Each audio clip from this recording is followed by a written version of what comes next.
नमस्कार, सुस्वागतम. मी प्रोफेसर मनोज तुमचं पुन्हा एकदा स्वागत करतो मराठी या विश्वामध्ये.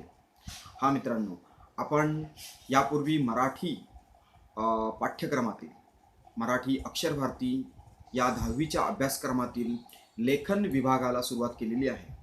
त्या लेखन विभागात आपण सर्वात प्रथम सर्वात इंटरेस्टिंग, सर्वात मनोरंजक असा जो भाग बघितला तो म्हणजे कथालेखन.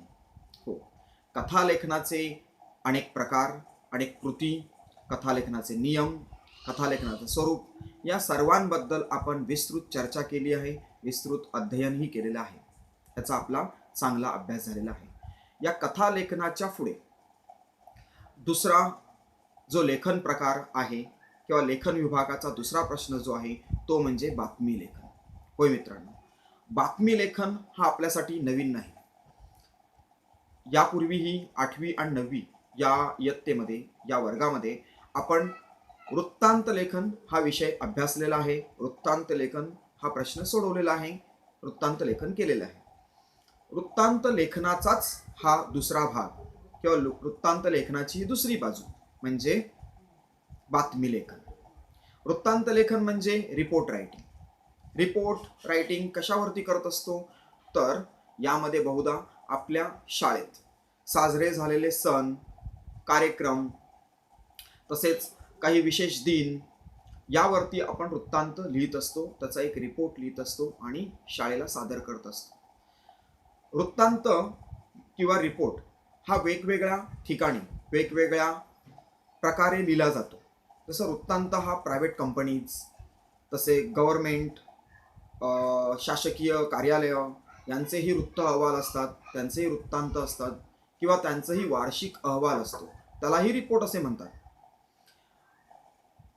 जर तुम्ही पाहिले असेल अगदी आपल्या प्राथमिक शाळेमध्ये आपल्याला शाळेमधून एखादं मॅगझिन किंवा आपल्या शाळेची काही पुस्तकं जे मॅगझिन म्हणून असं दिलं जातं. त्यामध्ये मुलांची आर्टिकल्स, कविता, काही लेख, काही चित्रे अशी प्रदर्शित होतात.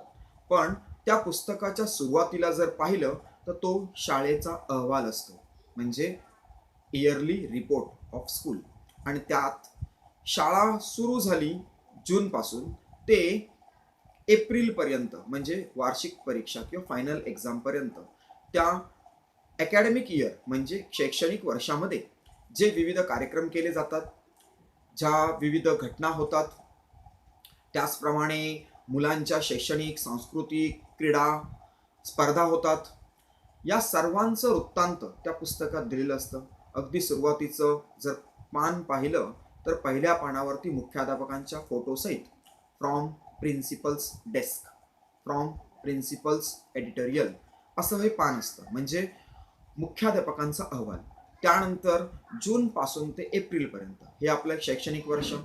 या वर्षात शाळेने कोणकोणते उपक्रम राबवले, कोणकोणते कार्यक्रम घेतले, मुलांच्या सर्वांगीण विकासासाठी शैक्षणिक, सांस्कृतिक, सामाजिक, तसेच क्रीडा, कला या बाबतीत कोणकोणते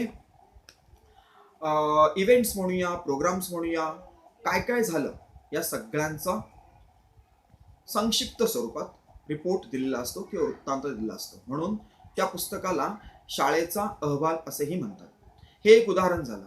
त्याचप्रमाणे विविध कंपन्या, विविध प्रायव्हेट बिझनेस ऑर्गनायझेशन्स, काही सामाजिक संस्था आपापल्या कामाचा अहवाल सादर करत असतात, तोही रिपोर्ट असतो. अगदी ऑफिसमध्ये सुद्धा आपल्याला विकली रिपोर्ट द्यावा लागतो. विकली रिपोर्ट म्हणजे काय तर त्या आठवड्यात आपण काय काम केलं याचं वृत्तांत सांगा. ही झाली वृत्तांत लेखनाचं एक थोडंसं स्पष्टीकरण.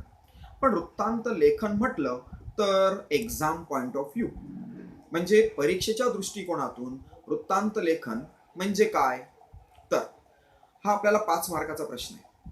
त्याची व्याख्या अशी होऊ शकते, वृत्तांत लेखन म्हणजे आपल्या परिसरात, आपल्या शाळेत विविध कार्यक्रम होत असतात. मग त्यात कार्यक्रम, सभा, संमेलने, कधी सहली जात असतात, काही वेळेला परिषद असते, काही वेळेला मुलांच्या शिबिरं, कॅम्प्स होत असतात. आणि हे कार्यक्रम झाल्यानंतर किंवा विशिष्ट कार्यक्रम जो आयोजित केलेला कार्यक्रम आहे तो झाल्यानंतर त्या घटनेविषयी त्या घटनेविषयी सविस्तर आणि क्रमाने माहिती देणे म्हणजे वृत्तांत लेखन. सविस्तर आणि क्रमाने माहिती देणे एखाद्या घटनेची म्हणजे वृत्तांत लेखन होय. ही झाली वृत्तांत लेखनाची परिभाषा किंवा व्याख्या. धन्यवाद.